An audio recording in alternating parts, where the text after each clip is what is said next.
The year is 2019, and 23-year-old Jacob Matthews walks into an Orthodox church for the first time in Portland, Oregon.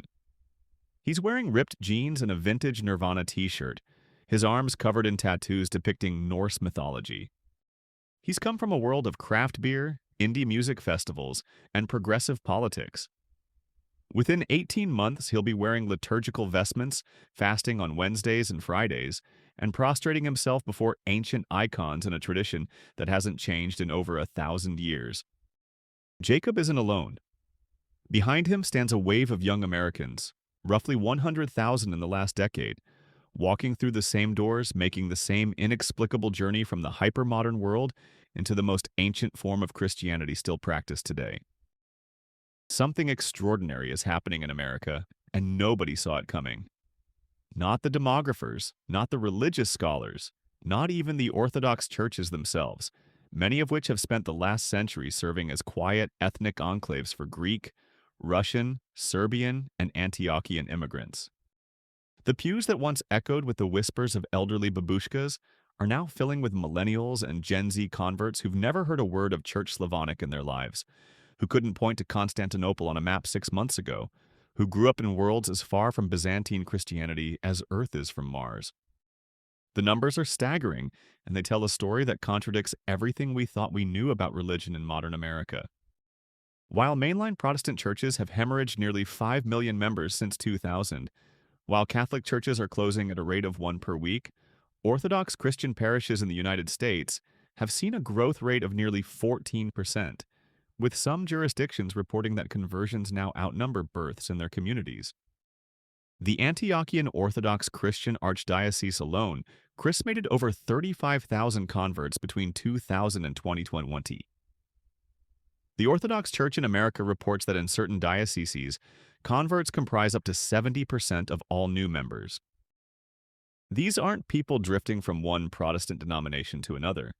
These are people making radical life changes, embracing practices that would seem utterly alien to their grandparents. Before we go further, let me introduce myself. This is Professor Archive, and if you're new here, we dive deep into the cultural and historical phenomena that shape our world in ways most people never notice. This isn't going to be a theological debate or an apologetics video. This is about understanding a genuine demographic shift that's rewiring American religious life. Quick question for the community. Where are you watching this from, and what time is it right now? Drop it in the comments. I'm genuinely curious about how far this story reaches. And if you find value in the deep research we do here, consider leaving a super thanks. It genuinely helps us keep producing content that goes beyond surface-level explanations. Now, back to the mystery. To understand this migration, you have to understand who these converts are because they don't fit the mold you'd expect. When most people picture religious converts, they imagine people searching for meaning after trauma, or perhaps elderly individuals preparing for the end of life. But the typical Orthodox convert in 2024 looks nothing like that stereotype. They're predominantly between 18 and 35 years old. They're disproportionately male, which itself is unusual in American religious life where women typically outnumber men in congregations. They're highly educated, with data from several jurisdictions showing that over 60% hold bachelor's degrees or higher. Many work in tech, finance, or creative fields. They're podcast listeners, Reddit users, Twitter philosophers. Some come from evangelical backgrounds, but increasingly they're arriving from unexpected places. Atheism, agnosticism, spiritual but not religious wandering, even paganism and occultism. The journey usually begins online. This is crucial. Unlike previous religious revivals in American history, this one is being catalyzed by algorithms, YouTube recommendations, and Twitter threads.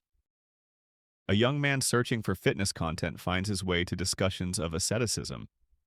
A woman listening to medieval music on Spotify gets recommended Byzantine chant. Someone reading philosophy on Reddit encounters arguments from the Church Fathers. The path is rarely direct, but it's increasingly common. Orthodox Christianity has found an unlikely home in the attention economy, and nobody planned it that way. Consider the case of Jonathan Peugeot, a French-Canadian icon carver who started a YouTube channel discussing symbolism in Orthodox Christianity. His videos regularly pull hundreds of thousands of views, and his audience isn't Orthodox grandmothers. It's young men trying to understand meaning, hierarchy, and tradition in a world that seems to have abandoned all three.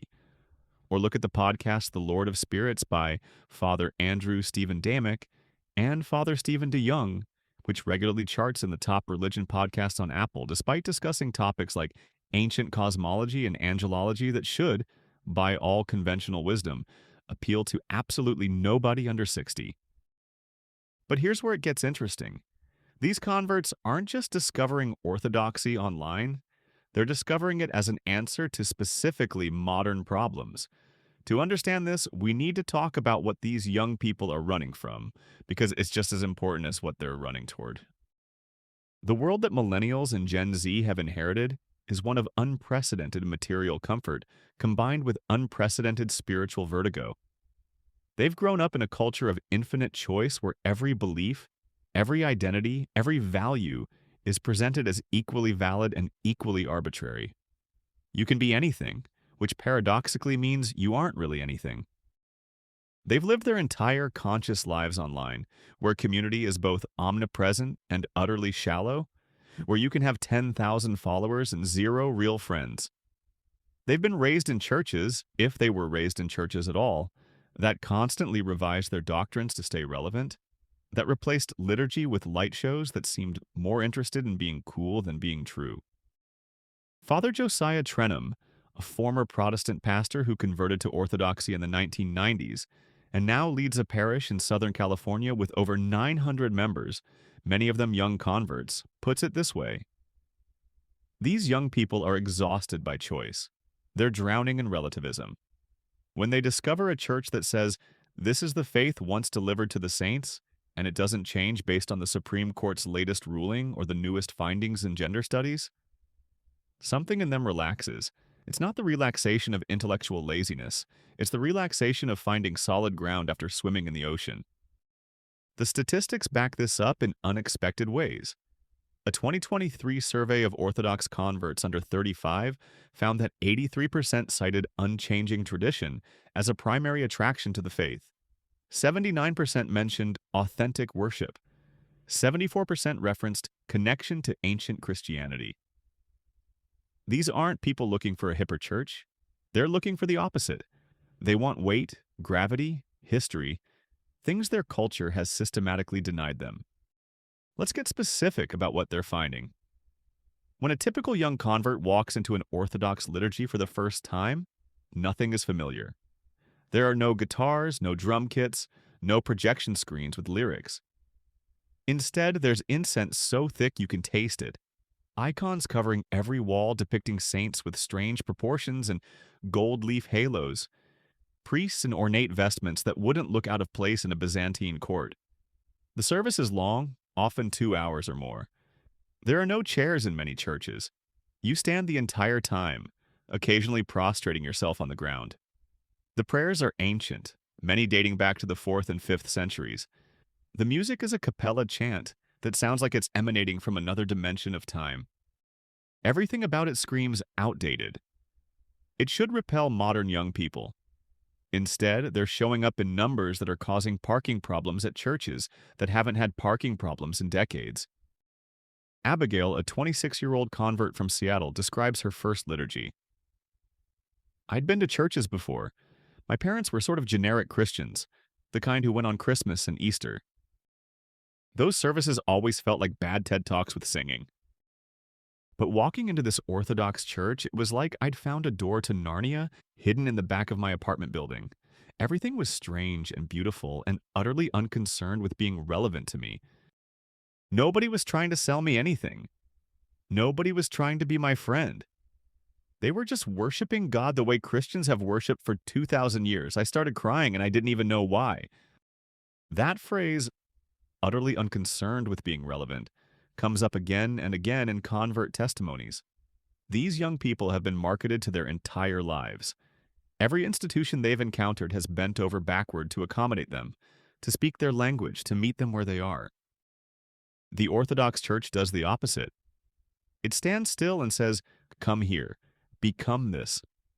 For a generation exhausted by the self, by the constant pressure to construct and perform an identity, There's something profoundly appealing about a tradition that says your feelings don't matter, your personal interpretation doesn't matter, your individual journey doesn't matter.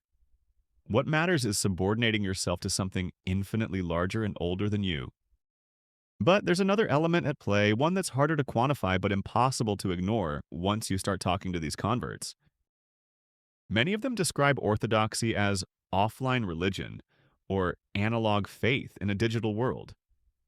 The practices of orthodoxy are stubbornly physical in ways that resist the virtualization that has overtaken everything else. You can't stream the Eucharist. You can't receive communion through an app. You have to be physically present in your body, which you've been fasting to prepare, standing in a specific place at a specific time with specific people. You venerate icons by kissing them, actually putting your lips to the wood. You light candles with actual fire. You smell incense, feel the ground beneath you during prostrations, taste bread and wine. Dr. Sarah Riccardi Swartz, an anthropologist who spent years studying Orthodox converts in rural Virginia for her book Between Heaven and Russia, noticed this pattern repeatedly. These are people whose entire lives exist in the cloud. Their work is in the cloud, their relationships are mediated by screens, their entertainment streams from servers. Orthodoxy offers them the exact opposite, a faith that is maximally embodied, that can only be experienced by showing up, by being present, by performing physical actions. The statistics on this are remarkable. 72% of Orthodox converts under 30 report that they've simultaneously reduced their social media usage after converting. 68% report increased in-person community involvement. These aren't coincidental correlations. The structure of Orthodox life militates against the digital lifestyle.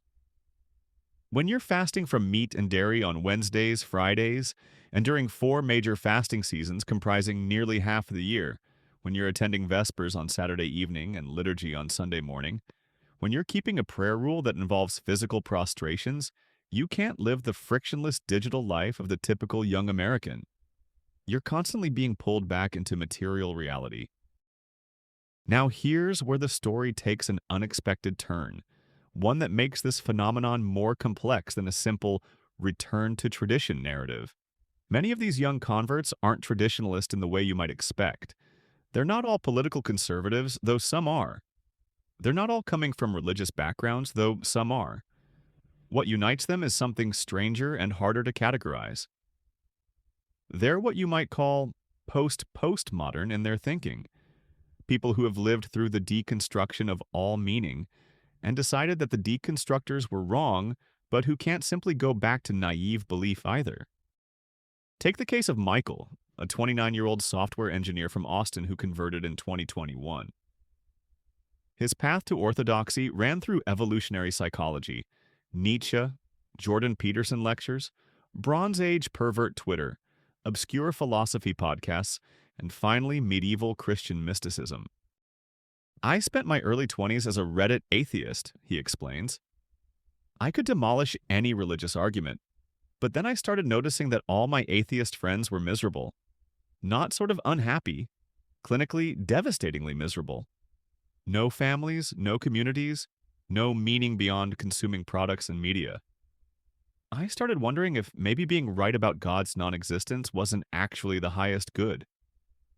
Maybe the rationalist project had won the argument, but lost something essential about how humans can actually live. This is a pattern that repeats with fascinating frequency. Young people coming to orthodoxy not despite their intellectual sophistication, but because of it. They've read enough philosophy to know that pure reason leads to nihilism. They've read enough history to know that every society that has tried to build itself on secular principles has either collapsed or become totalitarian.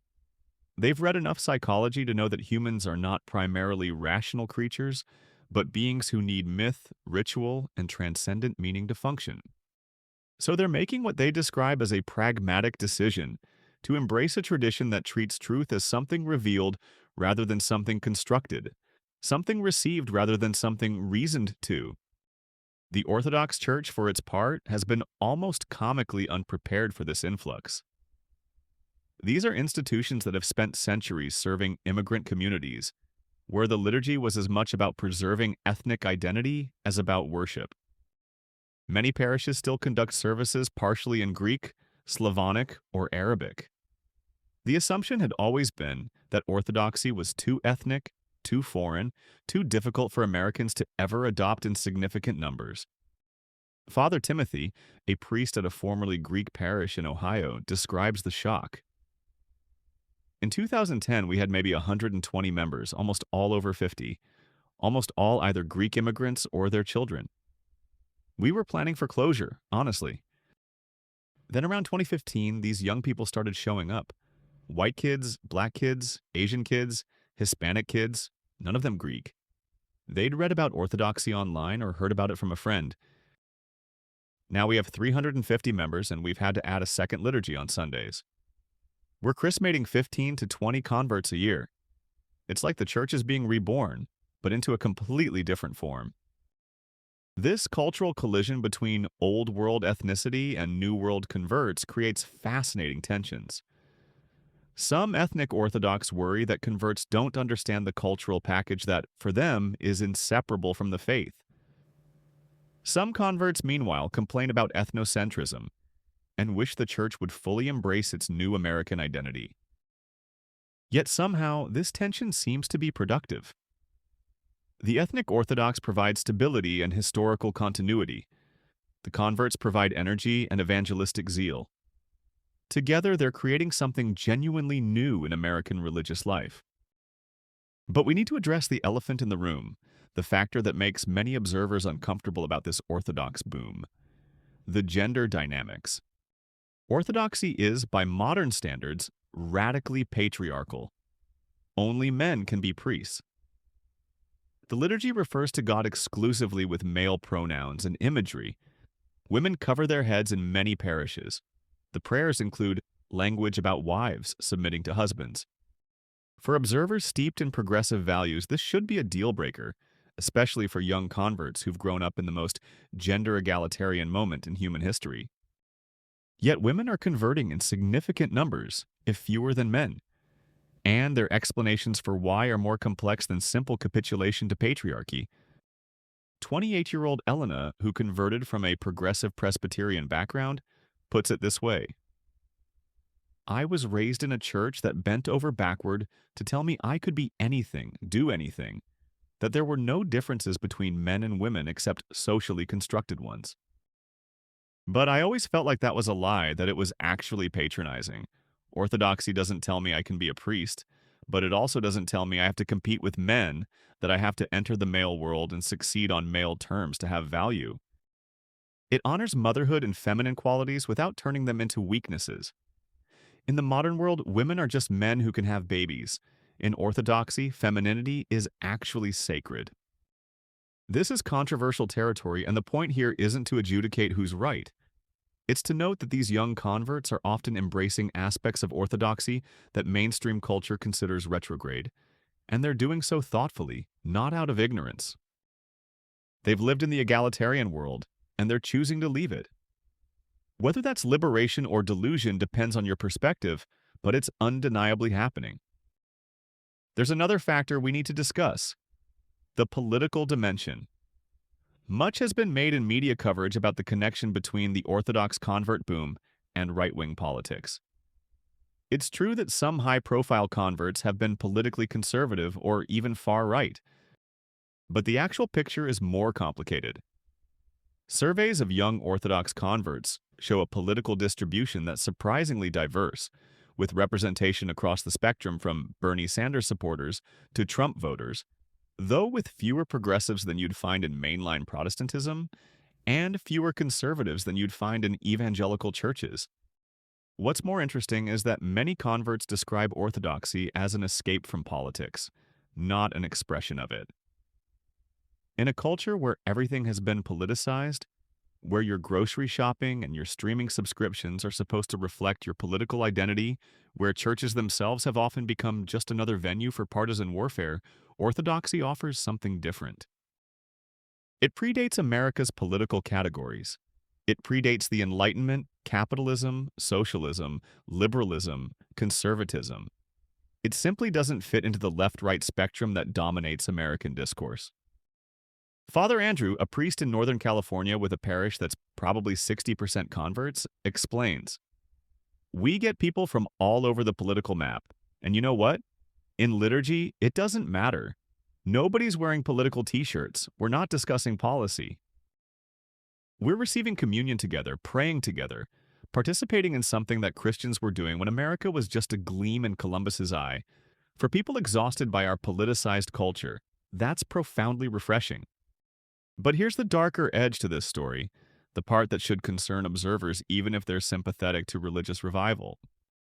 Some converts, nobody knows exactly how many, but enough to warrant concern, are coming to Orthodoxy not as an escape from politics, but as a kind of politics by other means. They're attracted precisely because it represents something opposed to liberal modernity, because it offers theological justification for hierarchy, authority, and traditional gender roles. They see in Orthodoxy a kind of spiritual basis for a reactionary political project. This tendency becomes more concerning when you look at the Russian Orthodox Church's alignment with Putin's regime, its blessing of the invasion of Ukraine, its embrace of a civilizational vision that pits Orthodox civilization against the decadent West. Some American converts have followed this path into genuine extremism, viewing Orthodoxy as the religious wing of a broader, anti-liberal political project. The numbers here are small, but the trend is real enough that Orthodox hierarchs in America have felt compelled to issue statements distancing themselves from political extremism. The vast majority of converts, it should be emphasized, are not extremists. They're people looking for spiritual depth, community, and tradition in a world that seems to offer none of those things. But the existence of this darker current reminds us that religious revival doesn't automatically mean social health. It depends on what kind of religion and what kind of revival. So what does the actual day-to-day life of these young converts look like? Because conversion isn't just about Sunday morning. It's about entering a comprehensive way of life that structures time, diet, relationships, and consciousness in ways that are alien to modern America. The Orthodox calendar divides the year into feasts and fasts, seasons of celebration and seasons of penitence, in a rhythm that has remained essentially unchanged since late antiquity. Roughly half the year involves some form of fasting, which typically means abstaining from meat, dairy, fish, oil, and alcohol. The major fasting seasons, Great Lent before Easter, the Dormition fast in August, the Nativity fast before Christmas, and the Apostles' fast in June, are intense periods of dietary restriction combined with increased prayer. For young Americans accustomed to eating whatever, whenever, this is revolutionary. James, a 32-year-old convert who works in finance in New York, describes the change. "Before Orthodoxy, I'd never thought about food as anything but fuel or pleasure. But fasting transforms your relationship with your body and with consumption. When you're fasting, you can't just grab whatever's convenient. You have to plan. You have to think. And you're doing it in solidarity with millions of other Orthodox Christians around the world doing the same thing. It's not a diet fad. It's participation in a global spiritual rhythm that's older than the United States by a millennium. The prayer life is equally demanding. Orthodox Christians are expected to maintain a prayer rule, a daily regimen of prayers morning and evening. For beginners, this might be 10 or 15 minutes. For serious practitioners, it can be an hour or more, involving prostrations, icon veneration, and recitation of ancient prayers. There's nothing spontaneous or emotional about it. You say the same prayers whether you feel like it or not. The point isn't emotional satisfaction, it's obedience, discipline, and the slow transformation of consciousness through repetition. And then there's the community aspect, which functions differently than in most American churches. Orthodox parishes tend to foster intense, almost tribal bonds. This is partly because Orthodoxy is still demographically small enough that being Orthodox makes you weird, which creates in-group solidarity. But it's also because the demands of Orthodox life push you into close contact with other practitioners. You're fasting together, attending weeknight services together, participating in name days and feast days and baptisms and weddings. These aren't relationships mediated by church programs, They're organic communities that form around shared practice. For young people who've experienced the atomization of American life, who've grown up with friends who are really just social media connections, this depth of community is intoxicating. Multiple converts describe their Orthodox parish as the first real community I've ever been part of. The downside is that if you leave Orthodoxy after converting, you often lose your entire social world, which creates its own kind of pressure and raises questions about how freely chosen this commitment really is. It's worth examining what the research actually shows about retention and satisfaction among these converts. Are they staying? Are they happy? Or is this just another phase in the endless churning of American religious identity? The data is limited because this is such a recent phenomenon, but what we have is intriguing. A 2022 study tracking converts over a 5-year period found that approximately 78% remained actively practicing Orthodox Christians. That's a remarkably high retention rate compared to other forms of religious conversion. Of those who left, about half returned to some form of Protestant Christianity, about 30% became religiously unaffiliated, and the remainder joined other traditions. More telling, perhaps, are the measures of satisfaction and life impact. Surveys consistently show that Orthodox converts report higher levels of spiritual satisfaction than they experienced in previous religious affiliations. They report stronger community bonds, clearer moral frameworks, and greater sense of life purpose. Critics might argue this is selection bias. Of course, people who stayed Orthodox report being satisfied. But the numbers are striking even accounting for that. What's happening here seems to be more durable than a typical religious fad. But there's a cost dimension that rarely gets discussed. Orthodoxy is expensive in ways that modern American religion typically isn't. Not in money necessarily, though there are expenses, but in time, in energy, in opportunity cost. When you're fasting half the year, attending services that last 2 hours, maintaining a daily prayer rule, participating in feast days and holy days that don't align with American secular holidays, you're choosing a life that's simply incompatible with maximum career optimization or social flexibility. You're marking yourself as different in ways that matter. This might seem like a drawback, but for these converts, it's often precisely the point. They're not looking for a religion that fits conveniently into the life they already have. They're looking for a religion that will shatter that life and rebuild it around something transcendent.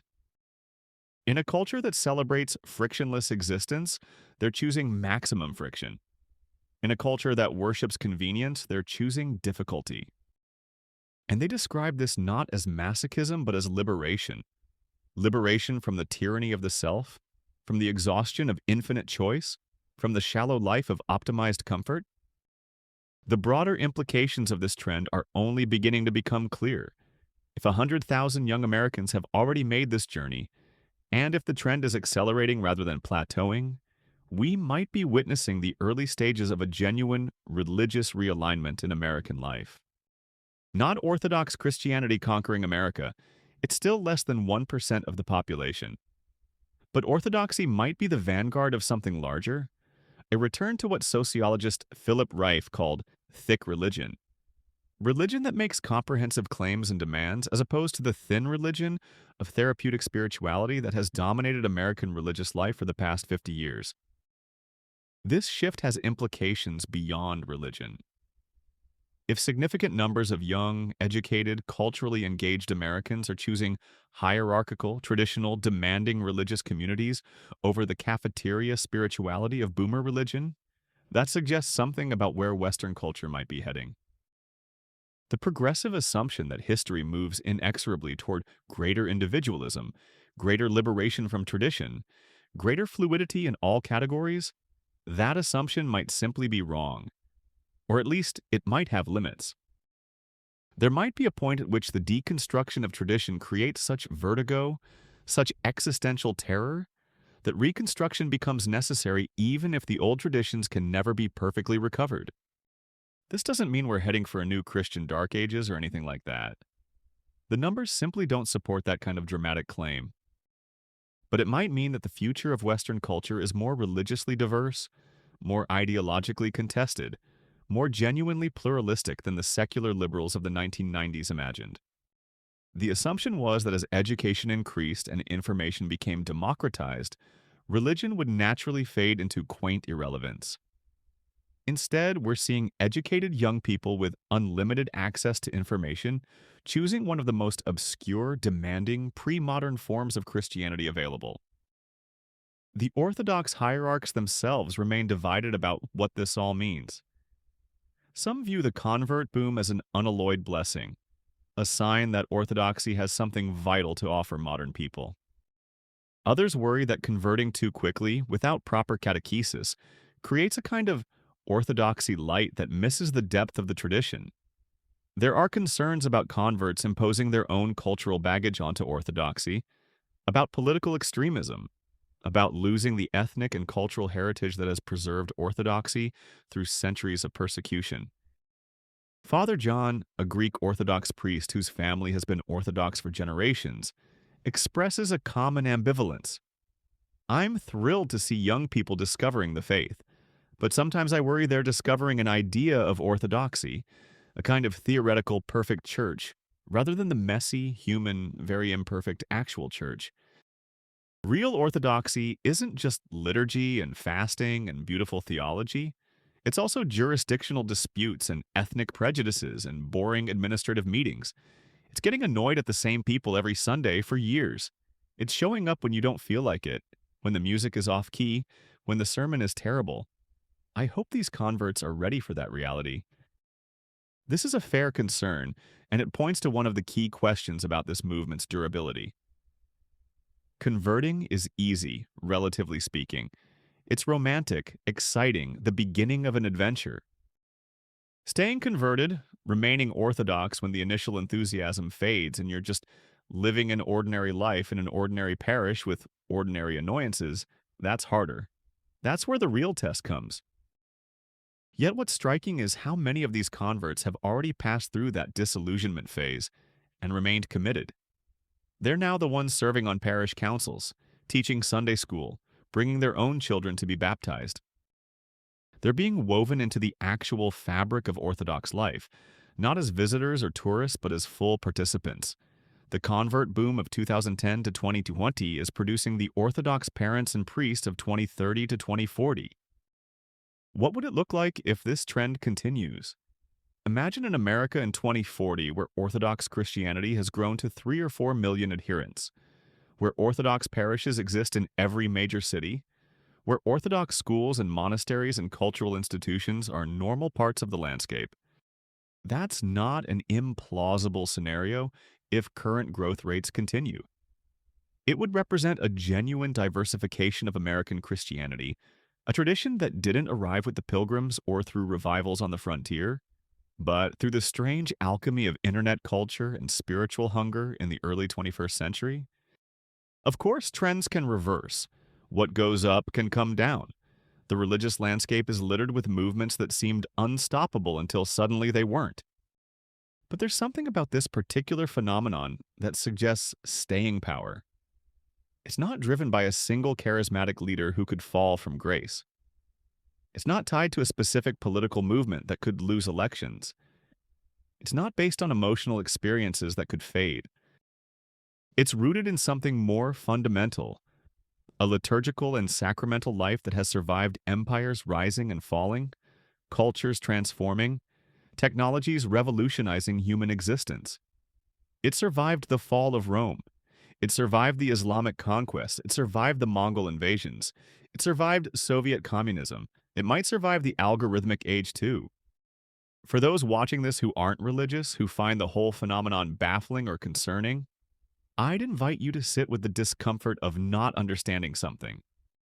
We live in a culture that assumes it has figured out the trajectory of history, that knows where things are heading. This Orthodox convert boom doesn't fit that trajectory. It's weird. It's unexpected. It challenges assumptions about secularization, about progress, about what educated young people are supposed to want. Rather than explaining it away, rather than pathologizing these converts as deluded or reactionary, maybe the more intellectually honest response is to acknowledge that human beings are stranger and more spiritually complex than our theories about them. And for those watching who are Orthodox or considering Orthodoxy, the challenge is different. Don't treat this as a triumph for your team. Don't reduce it to politics or culture war. The young people filling Orthodox churches aren't looking for another partisan club. They're looking for something transcendent, something that can actually deliver on the promise of transformation. The question is whether Orthodoxy can be that for them, whether actual Orthodox communities can live up to the ideal that attracted these converts in the first place. As I wrap this up, here's what's undeniable. Something significant is happening in American religious life that contradicts the dominant narrative of inevitable secularization.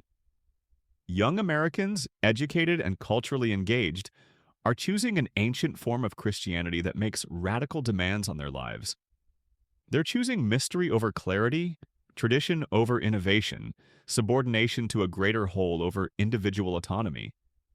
Whether this is a harbinger of broader cultural change or a fascinating anomaly that will fade, only time will tell. But for now, the pews are filling, the converts keep coming, and Orthodox Christianity in America is experiencing something it hasn't seen in its entire history on this continent: genuine, sustained, organic growth driven by conversion rather than immigration. The story of these 100,000 converts is really a story about what happens when the modern world's promises ring hollow, when infinite choice becomes unbearable, when the self becomes a prison rather than a liberation. It's a story about people looking for solid ground in a liquid age, for continuity in a discontinuous time, for depth in a shallow culture. Whether orthodoxy is actually that solid ground, or whether it's just another refuge that will eventually prove inadequate, depends on who you ask. But the fact that so many are asking the question, are willing to risk the answer, tells us something important about this moment in American life. If this deep dive into an underreported cultural phenomenon resonated with you, if it made you think differently about religion in America, or about what drives people to make radical life changes, consider supporting Professor Archive with a super thanks. These deep research videos take considerable time and resources to produce, and your support makes them possible. And whatever your own relationship to religion, whatever brought you to watch this video, I'm glad you stayed with me through this exploration. This is the kind of story that doesn't fit neatly into anyone's preconceptions, and that's precisely what makes it worth understanding. Until next time, stay curious, stay questioning, and remember that the most interesting stories are often the ones nobody predicted.